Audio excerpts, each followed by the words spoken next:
Good morning, gents. Hello. Hey, it's good to see you guys. Good to see you. Good morning, Samuel. Good to see you. Jeff, you need to sign into that 5G Wi-Fi. I am. No, not you, Jeff. Oh, the other Jimmy. Yeah. Let me see. Hold on. Good morning, brother buddy. Good to see you. Glad that you're here this morning. I am. Well, man, what a beautiful morning thus far. No rain, which is a nice thing. It's like 55 degrees outside. It's awesome. Yeah, we'll pay for it sooner or later. So one of the great mysteries is, have you seen the cell phone we use for the music in the breezeway? Yes, I'm sorry. I grabbed it to play for music, intro music for the pastors, the Greenville Ministers Fellowship. I totally forgot about it. That's my bad. Oh. No, it's all right. I just thought, well, Yeah, I'll grab it. It's in the fellowship hall. Because you know how it is when you first start, and there's like a couple people that walk in, and there's just silence, nobody's talking. I'm like, I'll play a little intro music for everybody. A little something. So no, it was just, I was like, well, okay. I mean, if there was ever a piece of equipment that has next to no value, it's that iPhone 4 or whatever that thing is. Isn't that crazy? Because you go back, 8 years? Jeff can't get online, so he's going to have to sit in here and gab with us. Well, he's teaching. Telling me that my Wi-Fi at home is better than here. No, this Wi-Fi is great. It's your computer. Yeah, it's got to be the computer. So. It only works with MacBooks. Oh yeah, I guess so. Well, good morning. I have in-person teaching today, so I think this is the first time in a long time. Is this the first time since we brought Sunday morning in person back for Jeff? I think so. I mean, since when we did it in the fall. I mean, I don't think he's done it since probably hasn't done in person since pre-COVID. Right. That's what I was thinking. Yeah. So it's been over a year. I may have to say I'm a guest speaker. Reintroduce himself. Hopefully they recognize you from the online. Well, good morning, Debbie. Good to see you. Good morning, Caleb. Good to see you. So, yep. This is different. I was telling Jimmy this morning. I went through my normal routine. I got up, I swung through, I picked up some donuts for the, fellowship hall. Come in here. I'm going to teach in person. This is the first normal Sunday morning I've had in a long time. I know, that's crazy. It's just nuts how everything is. And I don't know how it's like I've said, last year drug on so slow, and this year it's like flying by. The fact that tomorrow's Memorial Day, it's about to be June, my kids are out of school.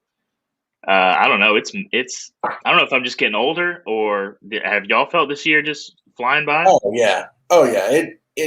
I don't know. The calendar blew up last year because it didn't really matter.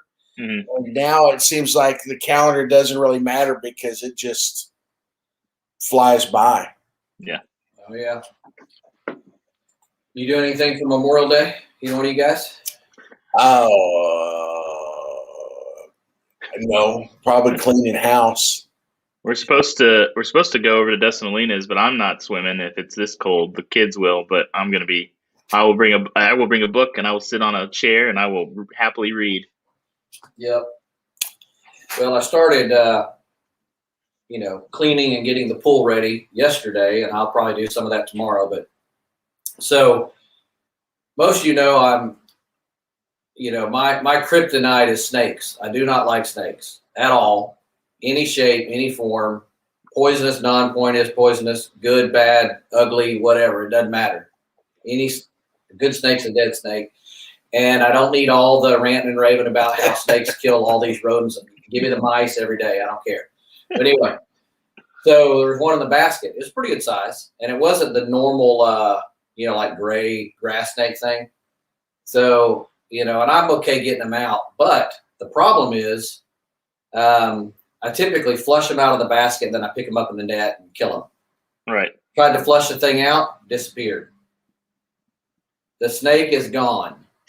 Uh-oh. So now I have to muster up my manhood, and I've got to get in there and I've got to see if it's lodged, because sometimes the grout will come off underneath, and it might just be kind of sitting right there. Yeah. Oh, dang. So now I told Melinda I'll take my pistol in the pool and just shoot it. The neighbors just look over. They're like, crazy Jeff's shooting his pool again. So who knows? I might have a bunch of holes in that thing before Memorial Day's over. Mr. Phillips, we're going to have to deny your claim on the pool damages because we don't cover small arms fire. You've got an amen on the snakes. Yeah. Samuel. Yeah. Oh, my goodness. So, So, hey, if there's anyone out there that likes to catch them, come for a swim. Yeah, you can keep it. Yeah. Free. I've seen ones. I was watching this video where these people, they were getting rattlesnakes, and they're like, we're going to take it back into the wild. And I'm like, why? It's a rattlesnake. Just kill that sucker. Yeah, no, those things aren't good. At least they warn you. At least the rattlesnake lets you know. Yeah, they give you fair, listen, if you want to mess with me, that's fine, but, at least you should know. So, yeah. Good morning, Dad. Good to see you. And I just received a text. We're kind of like JNN. We're the Jerusalem News Network, and I was asked about Brother Tim and his life celebration service. The information that has been set is we will host that event here at ALF next Saturday at 10 o'clock. Yeah. So I'll be putting out a formal information about that. But so yeah, been visiting with Kara and just letting her process through, and so. And we also will be hosting the family for a lunch following the service. So there'll be an opportunity to be a partner in that food-wise, and then we'll need some folks to help serve and minister. So might be a great opportunity for our deacons, seeing as that's how they were birthed in the early church. That's true. So that's a good point. But yeah. So I know it's tough times. So we'll miss Tim. Melinda was going through some pictures last night. She's got a nice little compilation of pics with Tim in them from his Awana days. And we have our now we know the Grand Prix today is 3D printing and all this guy. It's like it's gone way above and beyond, but Tim actually brought that back here. So we wanted to do it, the old derby cars, and cutting them out and doing them. And remember that old track we used to have, the little pegs that stood up. So yeah, I'd forgotten about that. Yeah. So thank you, Tim, for bringing back Grand Prix days here at Awana. I always knew there was some sort of battle when he was in charge of Awana Kids game night. Some sort of something like that. So, well, Grant, my son Grant, he benefited from Tim tremendously. I mean, Tim was great with kids. It's rare, sometimes there's adults that are good with kids. I mean, it's a skill, it's a skill, a talent, whatever you want to say. Tim was great at it, man. He was always really, really good. I mean, I'm sure it was helpful to have some of his own, but I mean, Grant just loved doing anything with Tim. Tim actually took him out to his hunting range or whatever, the deer lease, a few times, and so his impact will live on for years and years and years and years. Amen. That's right. Mm-hmm. He has fingerprints on a lot of lives, which is great. Yeah. So yeah, that's on the horizon, and our Awana Club is getting together Wednesday night. Yeah.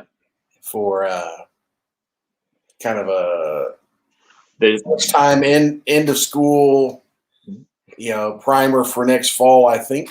So, yeah, they're gonna have a pizza party and a book check and store night. So I think it's 6 p.m. to 7:30 p.m. You got plenty of time to do for the city and then come up here. I've got a slide for it in the notes, but And then speaking of events, the next, not this upcoming Wednesday, but the Wednesday after, is supposed to be a pool party at Ronnie's, but that's weather dependent. So if the weather's bad, if it's still all wet, if it's still all cold, we'll have an alternate activity for everybody the following Wednesday. So just stay tuned. Look at the Facebook page. We'll send out announcements. But I'm excited about that. But you know how it is. I've been following the Greenville Parks and Rec. They're trying to get their baseball season over. They've only been able to play a couple games because they can't get the fields dry in order to play. So they're going to be playing baseball till August, trying to get these games done. I mean, you can't really complain about rain, but man, we've had a lot of it. I know, isn't it funny how we're complaining about rain in Texas here, and it's going to be June? I'm not complaining. I'm just making observations. Yeah. And geez, we've had enough. Let's spread it out. We don't have to have it all at once. Well, we're just Texas always does it big, so maybe some of this in August. Yeah. So kind of coming back around to Wednesday nights, the goal of Wednesday nights is just to get together. Mm-hmm. You don't. If we're going bowling and, bowling might not be your thing, we want you to come and just be with us. It's just a wonderful excuse to get together, and we're trying to be creative. We've got a baseball game mixed in there, and, if you want to go to the baseball game, but you're not good for all 9 innings, that's okay. It's just about being together, and, we're hoping to build some momentum as we go into the fall, and we're going to see what fall Wednesday night looks like for us. Yeah. But yeah, so that's the goal, is just getting back together. So yeah, and we've been intentional about, we do a lot of more of the outside activities early in the summer. Most of the July, August activities are inside. And we know people are going to be trying to take vacations because they didn't get to last year and all that. So there's nothing really built on itself. So, you can come to one and go on vacation the next week and then come skip one and go to the next one. You're not going to be, you're not going to be missing anything. Invite friends, whatever, all ages. I mean, it's going to be good. I'm taking CJ to it all. So if CJ can come and Jeff can come, we've got the age. There's your age range right there. We got it. Hey, for this Friday coming up is it's a free event sponsored by Boys and Girls Club and City of Greenville. So even if you work in for the city, you can come afterwards. It's a free movie. It's out at the sports park. I think they're showing Incredibles 2. There'll be some food. There'll be some games. Just open to the community. So come on out, and you'll probably see me out there grilling some hot dogs. I like it, man. I'm ready for the sunshine. I'm ready to be outside. I'm going to everything this year. I don't care. Tired of sitting at home. We get so bored. We'd just get in the car and the truck and drive around when everything was closed, because I was just tired of being in the house. I know it. Yeah, crazy. All right, boys. I'm going to make the long walk over. Yeah. That's right. Get it, Jeff. I get to say that. Introduce himself to the in-person class. I know. All right. See you. Bye. Thanks, Jeff. Yep. Oh. All right. So Josh, you had some good music this morning? Travis is leading it, so it's gonna be good. Okay, all right, that'll be good. You don't have to listen to my out-of-tune voice this week for once. Oh my goodness! Now I don't know about the guy who's preaching this morning. He seems a little suspect. Right. Well, you take what you can get in these days. So, I mean, second string for a reason. Grain of salt. Hey, while you're waiting to come back, would you please double check and make sure the center doors are unlocked for us? Yes, sir. I'll do that right away. Awesome. Thank you. I'll be back in a bit. You got it. Bye. Well, good morning. Let me clear the screen here for us just a little. It's good to have you here. I am the online instructor for this morning, so it's good to have you here. Thank you, as always, for taking the time and the effort to be here. It means the world to us, and I hope it's an addition to your life. This morning, I want to talk about the topic of humility and faith. Humility is a misunderstood characteristic. In our world, you can have a false humility, which you try to appear humble and those sort of things, when in fact you're quite arrogant and prideful. And then Another misapplication of humility is when you go to the excess of where you allow yourself to become taken advantage of. Now, humility in a biblical context doesn't call us to be the world's doormat. Now, we are to be gracious and kind and long-suffering and generous and all those things, but there is a balance. If you look, Jesus never allowed himself in his humility and grace to be put down or to become taken advantage of. And even in the crucifixion, that was Jesus laying himself down for us. It was not something that was being taken from him by someone else. And so this morning I wanted to talk about humility and faith. And so if you have your Bibles, you could turn with me to Luke, the 7th chapter, and we're going to look at the first 10 verses. So I'll read that for us here, and if you have your Bibles, you can follow along with me. When Jesus had finished saying all of this to the people, he returned to Capernaum. At the time, the highly valued slave of a Roman officer was sick and near death. When the officer heard about Jesus, he sent some respected Jewish elders to ask him to come and heal his slave. So they earnestly begged Jesus to help the man. If anyone deserves your help, he does, they said, for he loves the Jewish people and even built a synagogue for us. So Jesus went with them, but before they arrived at the house, the officer sent some friends to say, Lord, do not trouble yourselves by coming to my home, for I am not worthy of such an honor. I am not even worthy to come and to meet you. Just say the word from where you are, and my servant will be healed. I know this because I am under the authority of my superior officers, and I have authority over my soldiers. I only need to say, go, and they go, or come, and they come. And if I say to my slaves, do this, they do it. When Jesus heard this, he was amazed. Turning to the crowd that was following him, he said, I tell you, I have not seen faith like this in all of Israel. And when the officer's friends returned to his house, they found the slave completely healed. So what do we learn about this Roman military officer? So at the time of Jesus's earthly ministry, we know that Israel, modern day Israel, was under the Roman boot, and they were managed and controlled by Roman government, Roman officers. And here's a man who is a man of position, and he is in the area of Capernaum, the north, to the north of modern day Israel.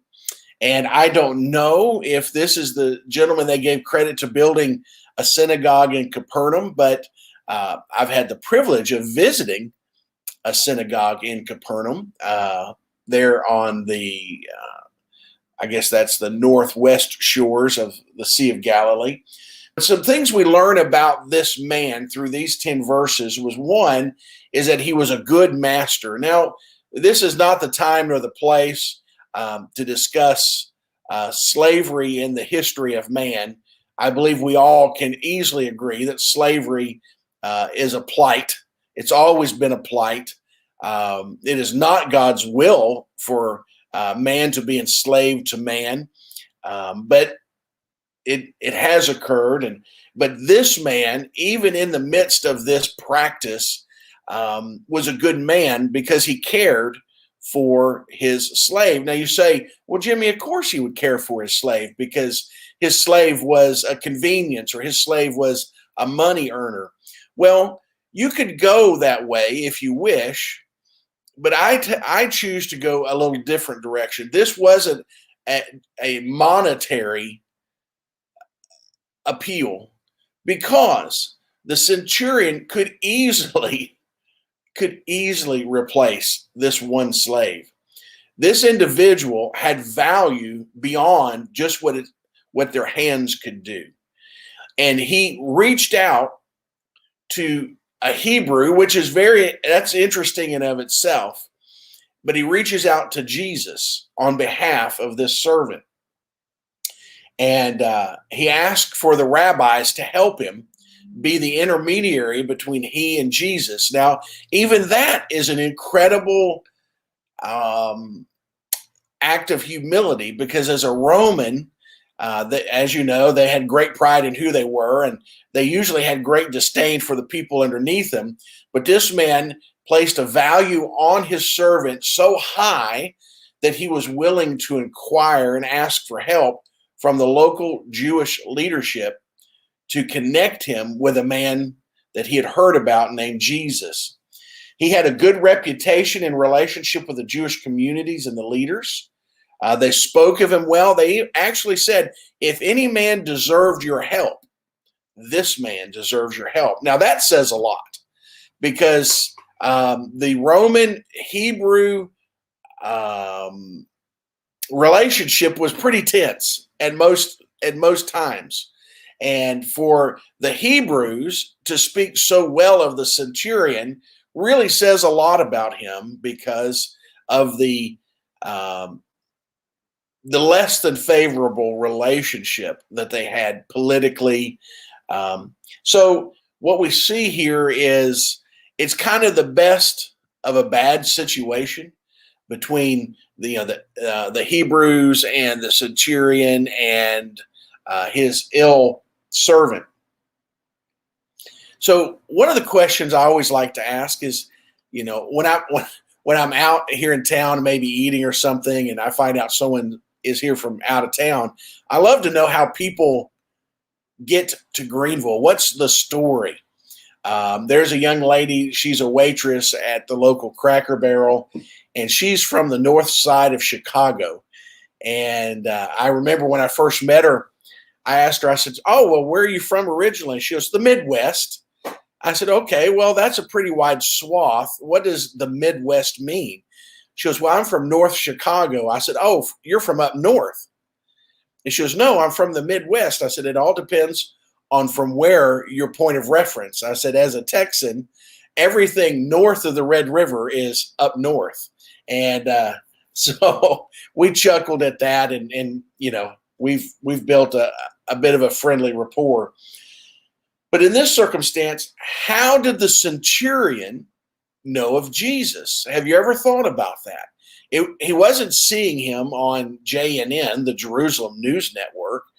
He wasn't following him on Twitter. He wasn't his friend on Facebook.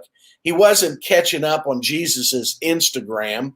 How did this Roman authority know about Jesus? Well, one is Jesus kind of was making a stir among the Hebrew people and others, giving his teachings, giving his miraculous acts. And so I could see where that would trickle up to him, because if someone was making news among those people that you were charged with overseeing, you'd want to know that. But it's not important so much as how, but what. What did the centurion believe? Well, first, he believed that Jesus had the power and the authority to heal people. He believed that Jesus had the power and the authority to heal people. Now, my friend, I want to ask you this. Do you believe that Jesus has that power and authority? Now, I'm not going to pull any punches. The last few weeks have been difficult. I have lost some very dear friends, brothers in the Lord, and I'm not happy about it. I'm not ready to be celebratory. I'm thankful that heaven is there for us. I'm thankful for God's grace and mercy and all those things, but I'm not completely processed yet. Because I believe that Jesus has the power and the authority to heal. And he did heal in these situations. He simply chose to heal eternally and not temporarily. And that's my difficulty. That's my challenge. That's for me to process through. But this Roman, this non-Jew, most certainly this non-Christian, since Christianity hadn't been birthed yet, believed on Jesus for his power and his authority. Second, he believed not only did he have the power and the authority, but that he could actually do it. It's one thing to believe something about someone. It's another thing to believe that they can actually do what you believe them to have the capability to do. And then thirdly, that Jesus has the power that is not confined by space or location. Now that is miraculous. If you read the account of Jesus and the passing of his friend Lazarus, his sisters in their brokenheartedness said, Jesus, if you'd have just been here, things would have been different. They believed that Jesus had the power and the authority. They believed that Jesus could do it, but they wrestled with the limitations that Jesus actually physically had to be on site to invoke his power and authority. Well, this Roman centurion had greater faith than they did in this moment because he believed Jesus had the power and the authority. He believed Jesus could do it, and he believed that Jesus didn't have to be in person to do it. This is an incredible statement of faith from a non-Hebrew Roman leader whose spiritual IQ would be modest. I mean, the Romans had the, pantheon and but to believe in Jesus to this point is really quite miraculous. So what did he think about himself? So we see what he thought about Jesus. Well, first, he recognized that he was not worthy to have Jesus come to his home. Now, have you ever thought about it? How much lead time would you like to have if Jesus were going to come to your home and sit in your living room? Now, I can tell you, I'd like to straighten up a little bit and make sure everything's just so. And this gentleman had the feeling, and I don't know, maybe I would feel the same way, that he didn't even have the right to have Jesus sit in his living room or come to his home. He also recognized they did not deserve kindness towards his servant. Being who he was, being why he was there, all the circumstances, he realized that for Jesus to respond to his request would be grace. He didn't deserve this. And that Jesus, culturally and a lot of other reasons, could easily say no. He recognized the tension of the moment. Third, it's interesting of how and I mentioned this earlier, that the Jewish leaders spoke on behalf of the centurion leader. They were a good reference for him in encouraging Jesus to respond to his request to come and to heal. Now that says a lot about him. It says a lot about the centurion, because for the Hebrews to intercede on his behalf. Now here's an interesting question. In this 10-verse encounter, we do not see where the Hebrew leadership testify to Jesus being able to do what the Roman is inviting him to do. We see that they're inviting him, they're encouraging him to go to the centurion's home, but we don't see a testimony, a clear forward testimony of their belief in him to be able to do that. And then lastly, being a centurion and a man of authority, he could have demanded for Jesus to come. Now that's an interesting thing too. He had the power to send out guards and to go and make Jesus come. And that's interesting. why would he not simply invoke the power and authority that he had over the Hebrew people, including Jesus, and simply compel Jesus to come in and physically and invite him to come?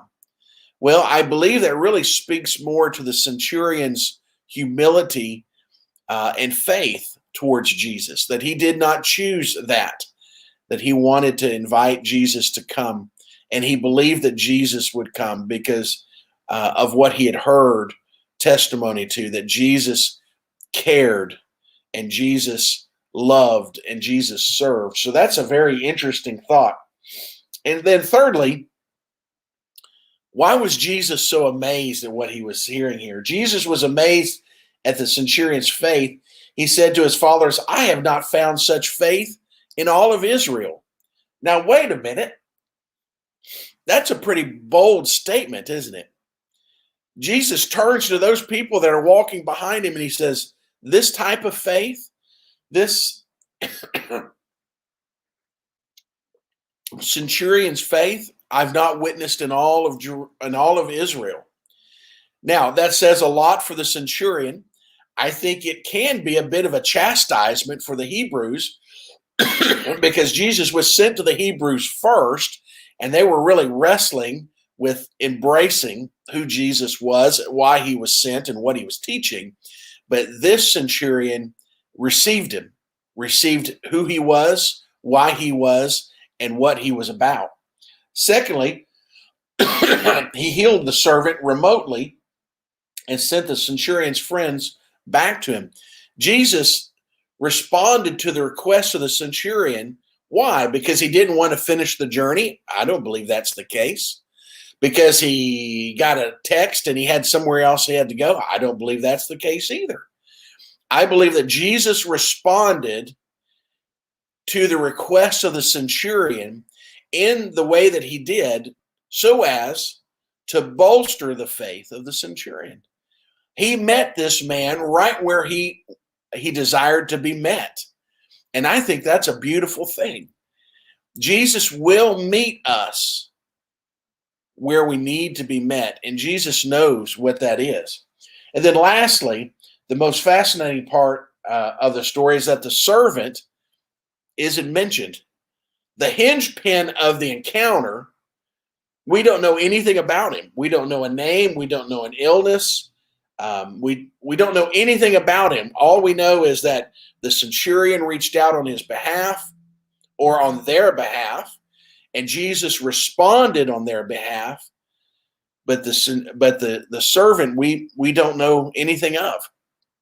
And what can we glean from that? Well, one is that sometimes Jesus will work on our behalf unbeknown to ourselves. Now, I have wondered what the conversation may have been. You know, did the centurion and the servant ever sit down and talk about this encounter and what had happened? Second is that when we intercede for other people, it makes a difference. Now, would Jesus have done this without the centurion? We don't know. Would Jesus have known of this individual? We don't know what could have been.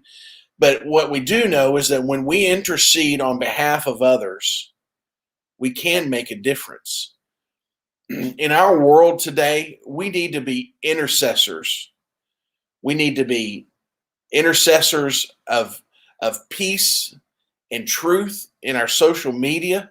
We need to be intercessors of love and grace and humility as we interact with people in our social day-to-day lives. We need to be intercessors for the world that we want it to be. The only way our world changes is if we enact the change we hope to see, to being loving and gracious and all those things. Okay, so let me just give you some applications, and I want to bring Josh on real quick. Humility is the mark of a follower of Jesus Christ. There's only one qualification to be a disciple of Jesus, and that is to recognize there's nothing in you to be qualified. I really love that.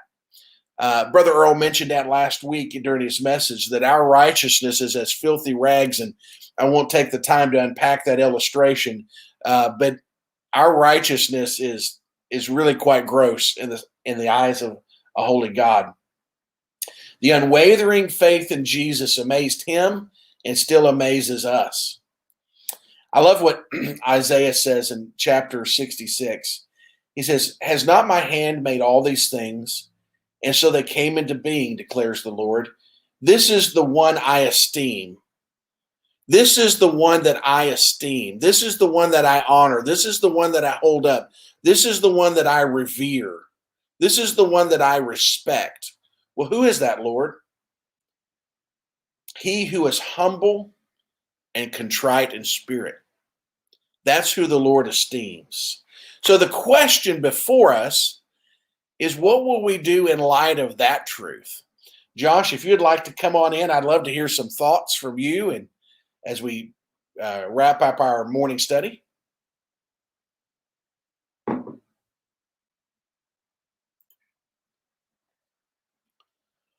Earth to Josh. I can see him sitting there. Sorry, I'm having mic problems. Can you hear me? I can hear you. There we go. Yeah, I love this story. I think it's one of the things I jotted down was that this is one of the many instances in Scripture where Jesus has an incident, an occurrence, a meeting with a Gentile person. You think of the Phoenician woman, you think of this centurion, even the Samaritan, even though they're not fully Gentile, the Jews would consider them, not Jewish, that demonstrate faith. And so sometimes people will make the claim that, Paul or Peter or whatever, they're the ones who made Christianity and made it a Gentile thing, and Jesus was just focused on the Jews. But if that was the case, he wouldn't have all of these meetings with these Gentile people that exhibited great faith. So not only is it a great story, it teaches us so many things, but it's also yet another demonstration of the fact that the Christianity was always supposed to be for all people. It was never just for one people. So I love this story, and you can tie it in with the Phoenician woman or the Samaritan woman, and it's just a great, for us, they're kind of this is one of our spiritual ancestors because we're Gentiles. So we want to look back in the Gospels. We can look at this guy and the Phoenician woman, the Samaritan woman, as kind of our spiritual ancestors, so to speak. It's interesting that when God established his relationship with the Hebrews, the goal was that God would have a people and the people would have a God, and their interaction would be an example to the rest of the world. Yep. And when Jesus comes on the scene, that goal is still the same. The Hebrews needed a Messiah. The Messiah came to the Hebrews first, so that if that relationship was what it could be, what it should be, it would be an example. And it is the tragedy is that so many missed it, and so many today are still missing it.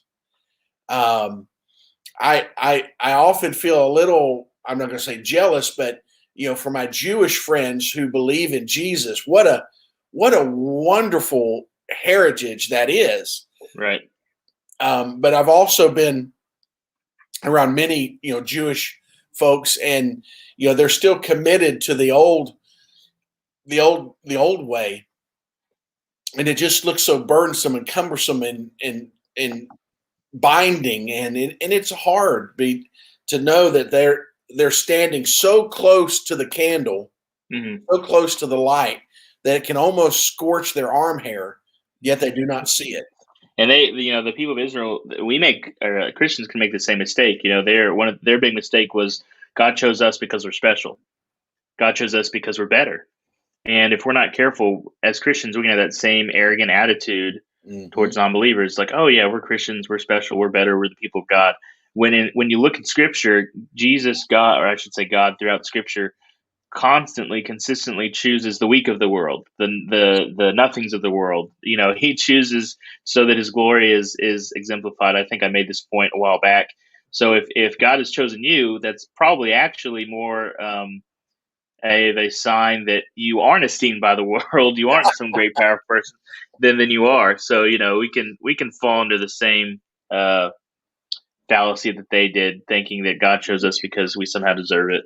Yeah, it's rare that I see someone come into quote faith because of everything they're bringing to the party. Right.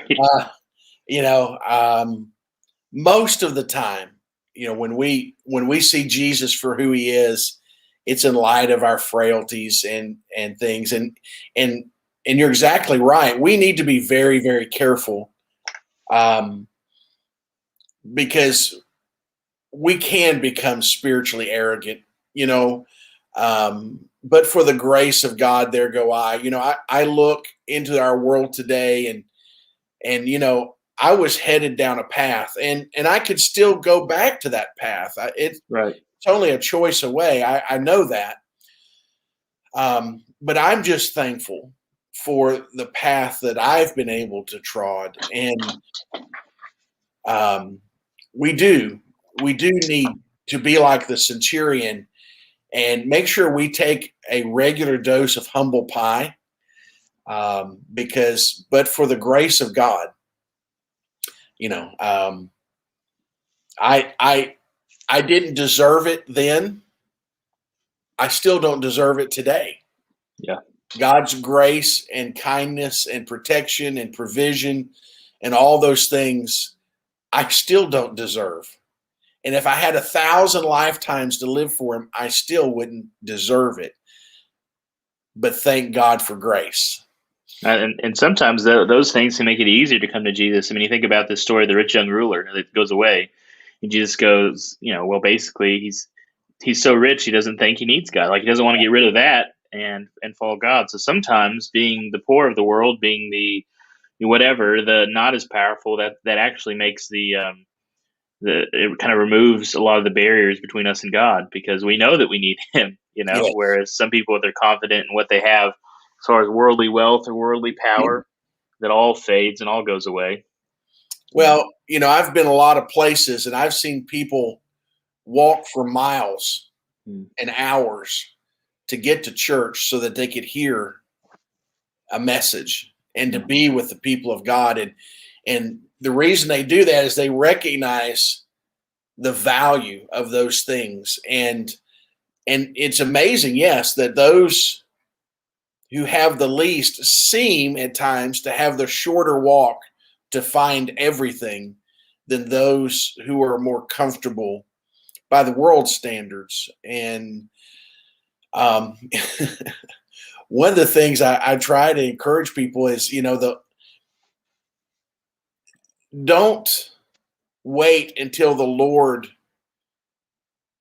needs to humble you. Right.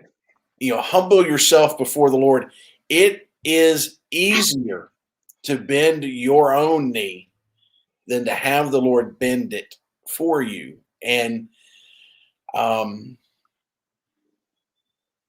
the Bible says that one day every knee shall bow and every tongue confess. Now, it's going to be one way or another. And to choose to do it in love and grace and humility is a far better process than someday standing before the great white throne.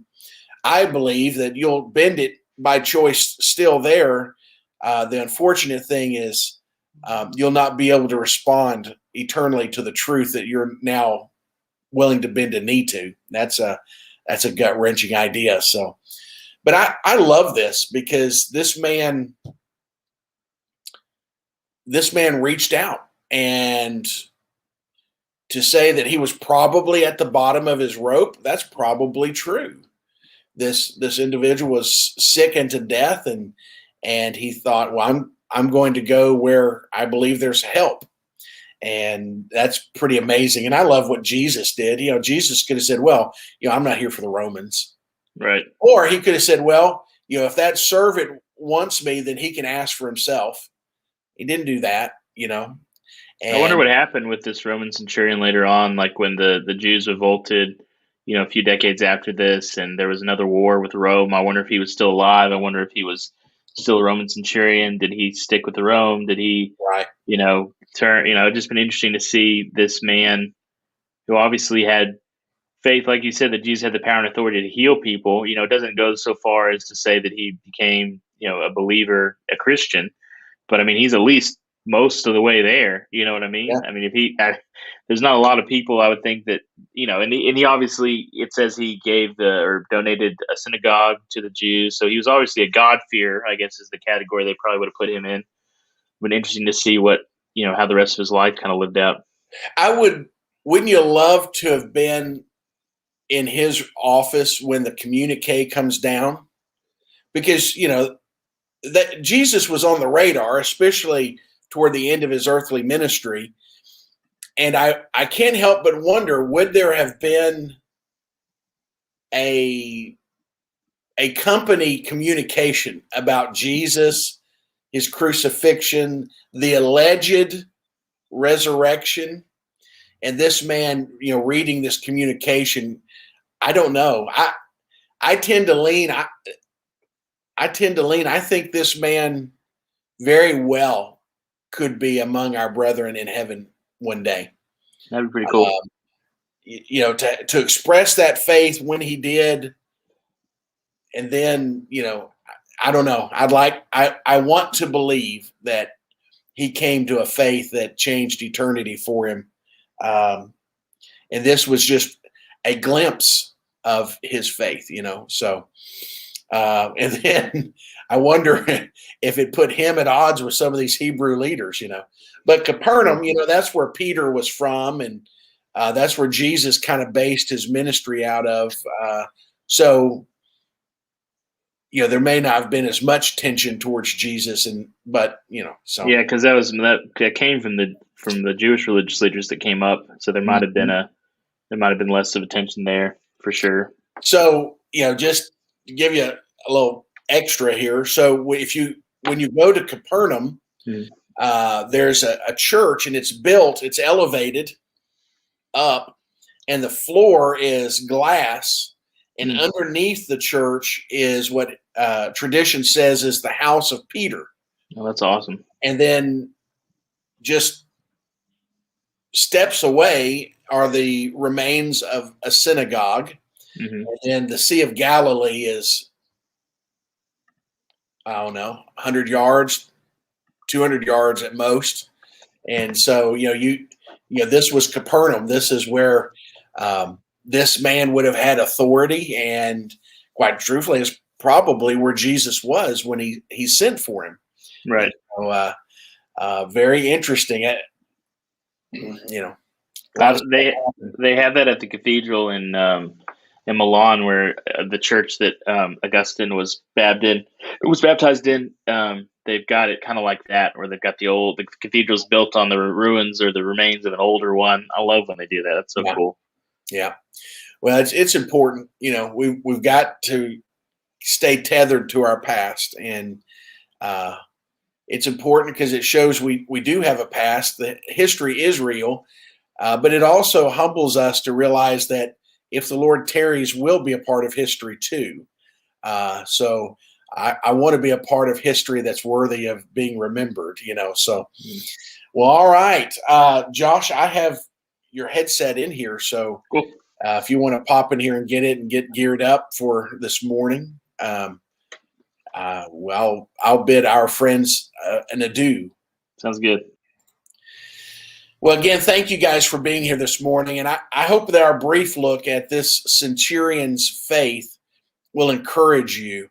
One, let it encourage you that Jesus does have the power and the authority. And Jesus is not limited by place and time. Second, remember this, that your intercession for others makes a difference. First and foremost, it glorifies God when you put others ahead of yourself. Secondly, it's beneficial to you. It helps you to understand and be mindful that we are not the center of the universe. And it helps us because I enjoy being a part of God's plan and provision. Have you ever thought about this? The vast majority of God's provision to people comes through his people.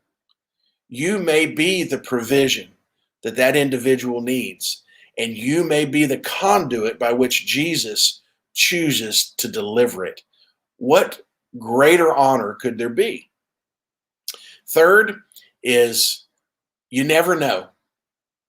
You never know what influence you may have. So let's be people of faith. Let's be intercessors for our fellow man. Let us love them. Let us serve them. Let us point them to Jesus, because eternity awaits. And there's not a one that we will want to miss heaven. So again, thank you for your time. Thank you for your effort in being here. If you're here in town, I want to encourage you to hop up and scoot on up here and join us in person. For those of you that are with us digitally from different states, I hope that you'll hop up, maybe go potty up, and then caffeine up and come right back and join us for our 10 o'clock worship service. You are loved and treasured, and we are here for you anytime. Please let us know if we can pray for you or how we might serve you. Be well and blessed. Until I see you again,